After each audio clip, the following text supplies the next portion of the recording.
बिस्मिल्लाहिर्रहमानिर्रहीम। अस्सलाम वालेकुम नाज़रीन, मैं हूँ आमचेरी आरिफ हमीद भट्टी। आज अहम तरीन ख़बरों के साथ वज़ारत तरीक़े लबैक पाकिस्तान के सरबरा मोहतरम साद रिजवी साहब को आज रिहा कर दिया गया और उसके बाद आज अपोजिशन जमातें मुस्लिम लीग नून, मौलाना फजलुर रहमान ख़ुसूसन पीपल्स पार्टी सर जोड़ के बैठ गए कि 40 सालों से जिस इलेक्शन पे सारी जमातें धांधली का निज़ाम पर धांधली का इशारा करते रहे, इल्ज़ाम लगाते रहे, आज उस निज़ाम को तब्दील करने की जब वज़ीर आज़म इमरान खान ने पार्लियामेंट से आइनी तरीके से अमेंडमेंट की, उसको रोकने के लिए सब इकट्ठे हो गए। ना समझ से बाहर नहीं आ रहा कि दोनों जमातें पीपल्स पार्टी नून तीन दफ़ा इस मुल्क में हुक्मरानी करते रहे। अगर मान लिया कि पोलिंग बूथ पर बैलेट पेपर चोरी होते हैं, ठप्पे लगते हैं या कोई भी गड़बड़ होती है या दूसरा फ्रॉड होता है, तो इन दोनों जमातें जवाब दें इस 22 करोड़ अवाम को कि उन्होंने इस धांधली की रोकथाम के लिए इस्लाहात क्यों नहीं की। क्या इस 22 करोड़ अवाम की किस्मत में हर इलेक्शन के बाद यही सुनना रह गया है कि धांधली हुई या फ्रॉड हुई या हम इलेक्शन को नहीं मानते? ये कैसी जमहूरियत है नाज़रीन कि एक पार्लियामेंट सबसे मुकद्दस है, कानून साजी सिर्फ उसका काम है और तमाम सियासतदान, हुकूमत और अपोजिशन यही फरमाते हैं और ठीक फरमाते हैं। लेकिन एक तरमीम फिर वही पार्लियामेंट करती है, उसका जॉइंट सेशन करता है, उसको कहते हैं हम आज मानते ही नहीं। जो इलेक्शन 2 साल बाद होना है उसके इख्तलाफ अभी से शुरू हो गया। क्या हमारे हुक्मरान कभी ये सोचेंगे एक दूसरे पर इल्ज़ाम लगाने की बजाय शफाफ इलेक्शन यकीनी बनाएं? अवाम को जिस आइन की वो हलफ की वफादारी लेते हैं उसके तहत अवाम को उनके हकूक़ दें। बदकिस्मती है, ऐसा नहीं होता, ऐसा नहीं होता। जैसे ही इक़्तिदार के ऐवानों में जाते हैं तो अवाम से किए हुए वादों से मुनरफ हो जाते हैं। इसीलिए पाकिस्तान में आम आदमी की 90% आदमी को उसके बुनियादी हकूक़ से महरूम हो गया और 2-3% लोगों के पास इतनी दौलत आ गई है कि जिसका हिसाब ही कोई नहीं। नाज़रीन, वज़ीर आज़म पाकिस्तान ने इलेक्शन से कबल कहा था ये धांधली होती है। 2018 की वजह से उन्होंने 126 दिन धरना दिया। इस दौरान बेपनाह झगड़े हुए। इससे पहले 13 में आसफ अली जरदारी ने इल्ज़ाम लगाया, नून लीग ने लगाया।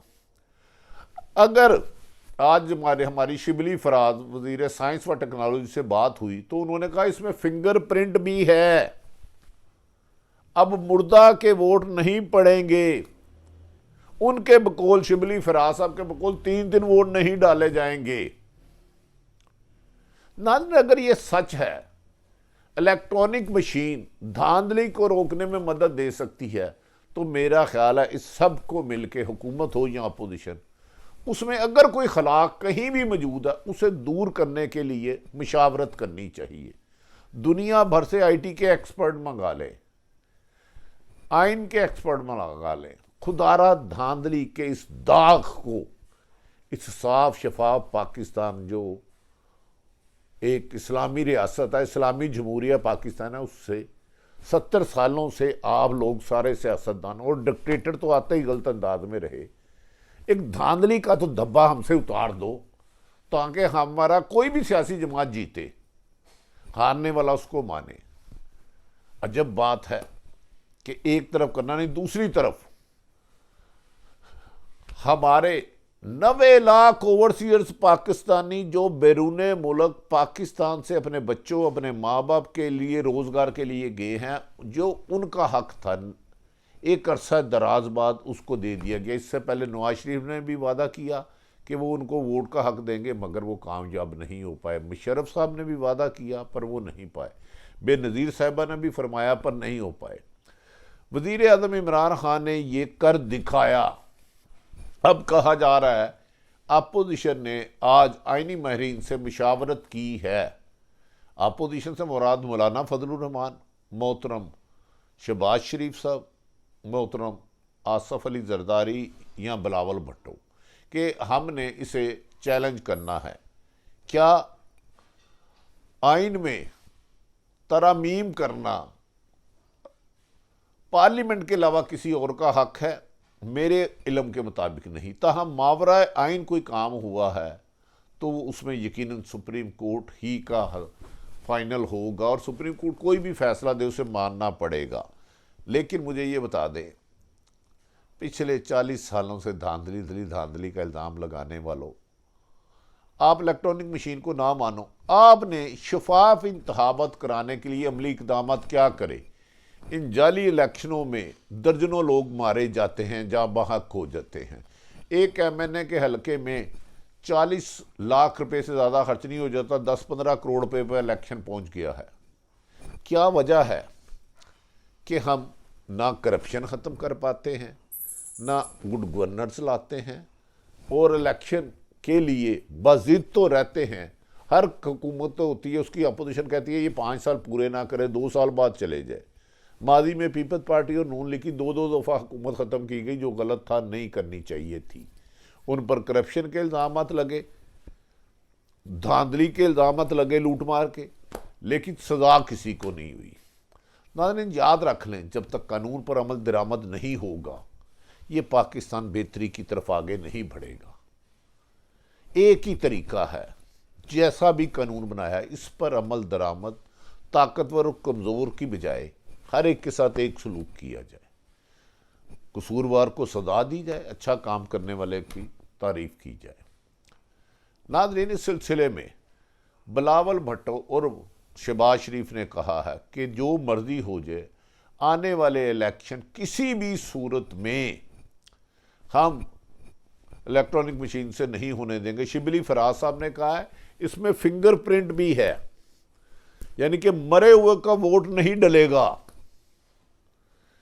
एक बंदा 5 हलकों में नहीं करेगा, क्योंकि फिंगरप्रिंट को अब इससे नादरा से भी वेरीफाई किया जाएगा। जब से नादरा आया है जाली शनाख्ती कार्ड बनने ख़त्म हो गए हैं। पहले एक बंदे के पास 5-5 शनाख्ती कार्ड होते थे। तो एक अच्छे काम की तारीफ करनी चाहिए। हाँ, अगर नादरा में कहीं पे मुश्किल हो रही है तो उस मुश्किल को दूर करना चाहिए। अपोजिशन का हक है वो एहतजाज करे, पुरअमन एहतजाज उनका हक है, लेकिन अवाम के लिए बेहतरी के किए गए इकदाम करना भी उनकी जिम्मेदारी में शामिल है। इमरान खान साहब, आपने ये अच्छा इकदाम किया, ओवरसीज पाकिस्तान को दिया। 90 लाख लोग जो पाकिस्तान में सबसे ज़्यादा रेमेडीज भेजते हैं, जो मुझसे ज़्यादा मेरे पाकिस्तान के हमदर्द हैं, उन्हें वोट देना और उसको यकीनी कास्ट करना है। उसमें इलेक्शन कमीशन कर शिबली फराज साहब ने कहा है इसमें ओवरसीज पाकिस्तान के लिए हमने वोट डालने के लिए इलेक्ट्रॉनिक मशीन के लिए अपोजिशन को दर्जनों मरतबा दावत दी, 12 दफ़ा बुलाया, लेकिन वो नहीं आए। लेकिन मेरी अब भी गुजारिश होगी अपोजिशन और हुकूमत से, खुदारा फिर बैठ जाए और इलेक्ट्रॉनिक मशीन में अगर कहीं कोई खला है तो उसको 100% कामयाबी उसकी यकीनी बनाए। लेकिन उसके लिए इमरान खान सबको एक काम करना होगा। सियालकोट इलेक्शन में धांधली साबित हो चुकी है। इलेक्शन कमीशन की रिपोर्ट है, उसके जिम्मेदारों के खिलाफ कार्रवाई करें ताकि लोगों का आप पर एतमाद बढ़े। दूसरी तरफ नाजरीन, वज़ीर आज़म इमरान खान लोगों से एक उम्मीद बन के आए थे 18 पर, लेकिन उस पर पूरा नहीं उतरे, क्योंकि कोरोना की वजह से दुनिया में क्राइसिस आए और पाकिस्तान में महंगाई बहुत ज़्यादा हो गई। महंगाई के साथ साथ बदकिस्मती से मुझे कहना पड़ा है, दुखी दिल से कहना पड़ रहा है, करप्शन पहले से ज़्यादा और दीदा दलेरी से हो रही है। कोई इसको बुरा नहीं कहता, कोई रोकने की कोशिश नहीं कर रहा। इंतहा कर दी है पंजाब में करप्शन में, लूट मार की इंतहा, और वज़ीर आज़म तक यहाँ तो हक़ाइक़ नहीं जा रहे, यहाँ वो किसकी मजबूरी से कार्रवाई नहीं करते। लेकिन वज़ीर आज़म इमरान खान साहब, आपने 22 साल जद्दोजहद की है करप्शन के ख़िलाफ़ जहाद और इलेक्शन में धांधली के ख़िलाफ़। अब अमली इक़दाम करें खुदारा। 3.25 साल बहुत मौका आपको दिया है। आपने अफ़गानिस्तान पे इशू पे बहुत अच्छा काम किया, लोगों ने तारीफ़ की। आपने अमेरिका को एयर बेस देने पर एब्सोल्युटली नॉट कहा, बहुत अच्छी बात की। दूसरी तरफ अब आ गया है कि आपने महंगाई को मिनिमाइज करना है और गुड गवर्नेंस देना है। अपोजिशन की बेचैनी समझ आती है कि उन्होंने हर हलके में अगर 15-20 हज़ार जाली वोट बनाया, इलेक्ट्रॉनिक मशीन से नहीं डलेगा तो वो चीखेंगे। नेचुरल बात है, जिसने भी बनाया, चाहे वो अपोजिशन है चाहे हुकूमत है। धांधली को रोकना एक अच्छा काम है, लेकिन वज़ीर आज़म साहब, मुझे आम शहरियों को तालीम, सेहत, रोज़गार और इंसाफ मुहैया भी करना आपकी ज़िम्मेदारी है। खुदारा इस ज़िम्मेदारी को निभाएं, वरना यही अवाम जो अपोजिशन के कहने पे सड़कों पे नहीं आ रही, पीडीएम नाकाम हुई है, लेकिन महंगाई और बेरोजगारी, पेट की भूख और बच्चों को सिसकता देख के अगर बाहर आ गई तो ये तूफान सैलाब बहा के ले जाएगा बड़ी बड़ी ताकतों को। दूसरी तरफ नाज़रीन, शहबाज शरीफ ने और मरीम नवाज़ ने कहा है कि हमने इस इलेक्शन में नहीं आने देना, और बिलावल भुट्टो ने भी कहा है। अब देखते हैं कि सुप्रीम कोर्ट इसमें क्या हुक्म सादर फरमाती है। अपोजिशन का सुप्रीम कोर्ट के पास जाना कानूनी हक है। दूसरी तरफ तरीके लब्बैक, जिन्होंने तकरीबन 15 दिन धरना दिया, उसमें तरीके लब्बैक और बेशुमार बदकिस्मती है, नाहल हुक्मरान के कुछ लोगों ने उनसे बर वक्त कार्रवाई नहीं की, मज़ाकरात नहीं किए। अगर भाई बाद में डील करनी थी, एक उनकी डील थी कि उन पे कालंदम का लफ्ज़ ख़त्म किया जाए, वो आपने कर दिया। दूसरा था साद रिजवी साहब को रिहा किया जाए, तरीके लब्बैक के सरबराह को, आज आपने उनको भी रिहा कर दिया। तीसरा था उनके बंदों को 4 शेड्यूल से निकाला जाए, वो भी निकाल दिया। तो ये मुतालबे तो सारे ही पुराने थे, इनमें नया कौन था? तो जो शहीद हुए हैं, जो नाहक जहाँ बाक हुए हैं, उनका जिम्मेदार कौन है?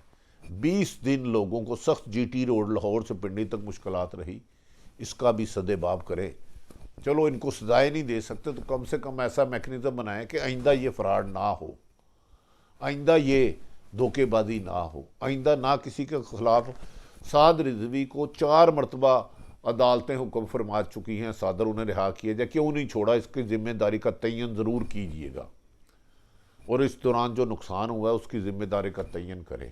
अगर ये भी नहीं कर सकते, आप कुछ भी नहीं कर सकते, तो कम से कम आइंदा ये काम ना होने दे। हाँ, किसी भी शख्स को, मजहबी जमात हो, सियासी जमात हो, या किसी भी तबके से हो, पुरतशद्दद एहतजाज करना एक क्राइम है, क्राइम में उसकी इजाज़त नहीं दी जा सकती। पुलिस वाले हमारे मुहाफिज है, जानी या माली नुकसान किसी को इजाज़त नहीं दी जा सकती। हमें यकीन है कि तरीके लब्बैक कहा जा रहा है कि आइंदा इलेक्शन में हिस्सा लेगी। इलेक्शन में हिस्सा लेना हर पाकिस्तानी का हक है जो आइन और कानून के मुताबिक अपनी ज़िंदगी गुजार रहा है। क्या तरीके लब्बैक आइंदा नून लीग से इत्तेहाद करेगी, पीटीआई से इत्तेहाद करेगी, इंडिपेंडेंट लड़ेगी? लेकिन इनका इलेक्शन में अहम किरदार होगा। 2018 के इलेक्शन में 22 लाख उन्होंने वोट लिए। एक तरफ ये 22 लाख वोट अगर कहीं चले जाते हैं, और दूसरी तरफ ओवरसीज पाकिस्तानी जो 90 लाख वोट है, उनमें से 80% वोट्स या 70% चले जाते हैं, तो उस जमात की कामयाबी यकीनी होगी। यकीनन ओवरसीज पाकिस्तानी इमरान खान के लिए नरम गोशा रखेंगे, क्योंकि इमरान खान साहब ने जो वादा किया था, वो एक वादा किया था, वो निभा दिया। बहुत सारे वादे वो पूरे नहीं कर सके। तो ओवरसीज पाकिस्तानी ये नहीं हो सकता कि इमरान खान साहब के इस अच्छे इकदाम के बदले उन्हें एक वोट ना दे, क्योंकि अपोजिशन ने तो बेपनाह मुखालफत की, बार बार मुखालफत की। कभी कहते हैं कि फलां जगह पे रहने वाले को पाकिस्तान का क्या मसला है। तरीके लब्बैक आ गई है। अगर मौलाना फजलुर रहमान की मजहबी जमात इलेक्शन में हिस्सा ले सकती है तो उनका हक है, यकीनन वो काबिल एहतराम है। अनस नूरानी साहब की ले सकती है तो वो काबिल एहतराम है। तो इस तरह साद रिजवी साहब भी ले सकते हैं। हाँ, उन्हें आइन और कानून के मुताबिक चलना होगा। नाज़रीन, शिबली फराज ने जो कहा था, एक तो मैंने बात दूसरी दफ़ा दोहरा देता हूँ, जाली वोट नहीं पढ़ सकेगा, एक बंदा 3 जगह वोट नहीं डाल सकेगा, मरे हुओं के वोट नहीं पढ़ सकेंगे, और टोटल जो हर हलके में 10-5% वोट जाली मुस्तरद कर दिए जाते थे, डबल स्टैंप होती थी, एक आइंदा एक वोट भी रिफ्यूज़ नहीं होगा। ये अच्छे इक़दाम हैं, लेकिन इसके बावजूद शफाफ इलेक्शन को यकीनी बनाने के लिए अगर अपोजिशन के कोई जायज़ मुतालबात हैं तो उस पर हुकूमत को मशावरत करनी चाहिए और अपोजिशन को भी हट धर्मे की बजाय मशीन में अपने आईटी के एक्सपर्ट, टेक्निकल एक्सपर्ट ले जा के इसको शफाफ बनाना चाहिए। और 2000 जब भी इलेक्शन हो, हमारी दुआ है साफ शफाफ हो और अवाम के मुंतखब करता नुमाइंदा हो, एक शख्स का एक वोट हो और जिसको वोट डाले उसी का वोट निकले। ये ना हो कि एक शख्स 15 वोट डाल दे या रिज़ल्ट चेंज कर दिया जाए। दूसरी तरफ नाज़रीन, वज़ीर आज़म इमरान खान ने कहा है कि आइंदा 3 महीनों में वो आम शहरियों के लिए तालीम, सेहत की सहूलतें देने के लिए तमाम तर मुमकिन इकदाम करेंगे। अगर वो ऐसा करते हैं तो उनकी गुडविल बच जाएगी, वरना मेरे ख्याल में सियासी तौर पर वो डैमेज हुए हैं 18 की बनस्बत, क्योंकि कोरोना आया, पूरी दुनिया में क्राइसिस आया और महंगाई बहुत ज़्यादा बढ़ गई और महंगाई की वजह से आम आदमी की ज़िंदगी अजरन हो गई है। वज़ीर आज़म पाकिस्तान, 22 करोड़ अवाम आपकी मुंतज़र है। आप जो रुकावटें रह गई, जो वादे किए हैं वो पूरे किए और ओवरसीयर्स पाकिस्तानी आपके शुक्रगुजार हैं। ओवरसीयर्स पाकिस्तानियों, अपना वोट ज़रूर कास्ट कीजिएगा। आपका दिया हुआ वोट आप ही के लीडर को जाएगा तो यकीनन साफ शफाफ क़यादत आएगी। साफ शफाफ क़यादत आएगी तो आपके लिए ऐसे इक़दाम करेंगी कि आपको अपना मुल्क छोड़ के बैरून मुल्क किसी दूसरे मुल्क में रोज़गार के लिए नहीं जाना पड़ेगा। कोई बीवी बच्चों को छोड़ के गया, कोई माँ बाप को छोड़ के गया, बहन भाइयों को छोड़ के गया। साफ शफाफ पाकिस्तान, पुरअमन पाकिस्तान, तमाम लोगों को उनके बुनियादी सहूलतें देने वाला पाकिस्तान ही ख्वाब कायदे आज़म और अल्लामा इकबाल ने देखा था। हमारी दुआ है कि पाकिस्तान का हर शख्स खुशहाल हो, नाइंसाफ़ी किसी से ना हो, लेकिन इसके लिए अदारों को आइन और कानून में रह के काम करना होगा। सरकारी इदारों को इख्तियार से नजायज़ तजावज़ करना नाकाबिल माफ़ी जुर्म है, चाहे वो कोई भी अदारा है। जुल्म ज़्यादती करने वाला अदारा कौम का मुजरम है, कौम का मुजरम है, कौम का मुजरम है। ऐसे मुजरमों को इबरतनाक सज़ा दें, वो किसी भी इदारे से वस्ता है। नाज़रीन, सारी सूरत हाल आप तक रखें, अपने इर्द गिर्द रहने वालों का ख्याल रखें। पाकिस्तान जिंदाबाद।